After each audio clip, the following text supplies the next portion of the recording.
भूतिया flat, apartment number 306, नई शुरुआत या मौत की दस्तक। रवि और पूजा ने हाल ही में शहर के पॉश इलाके में एक नया फ्लैट खरीदा था, अपार्टमेंट नंबर 306।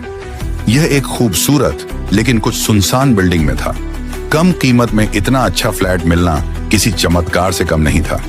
पड़ोसियों से जब उन्होंने इस फ्लैट के बारे में पूछा तो सभी ने टालने की कोशिश की। किसी ने कुछ नहीं बताया, पर उनकी आंखों में डर साफ झलक रहा था। अजीब घटनाओं की शुरुआत में सब कुछ ठीक था, लेकिन पहले ही हफ्ते अजीब चीजें होने लगी। रात के 3 बजे अचानक पानी के नल अपने आप चलने लगते। वॉशरूम के शीशे पर धुंधली उंगलियों के निशान उभर आते।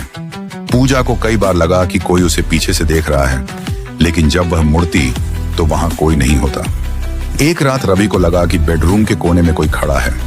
अंधेरे में एक परछाई हिलती हुई दिखी। उसने पूजा को जगाया, और जब तक वह देखती वहां कुछ नहीं था। सीसीटीवी का खौफनाक सच डर को खत्म करने के लिए रवि ने फ्लैट में सीसीटीवी कैमरे लगवा दिए।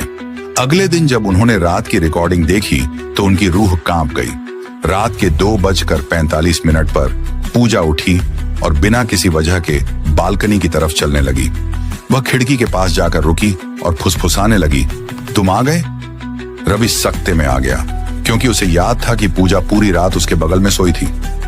रहस्य का खुलासा डर के मारे उन्होंने पड़ोसियों से सच जानने की ठानी। एक बुजुर्ग औरत ने बताया कि 3 साल पहले इसी फ्लैट में एक लड़की ने आत्महत्या कर ली थी।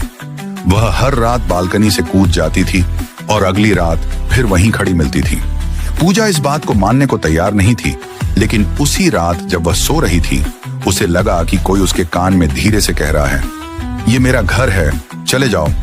पूजा ने जैसे ही आंखें खोली तो देखा कि बिस्तर के किनारे पर एक जली हुई औरत बैठी थी।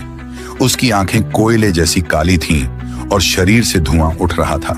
आखिरी रात रवि और पूजा ने उसी रात फ्लैट छोड़ने का फैसला किया, लेकिन जैसे ही उन्होंने दरवाजा खोला, सामने वही औरत खड़ी थी। चेहरे पर एक डरावनी हंसी थी।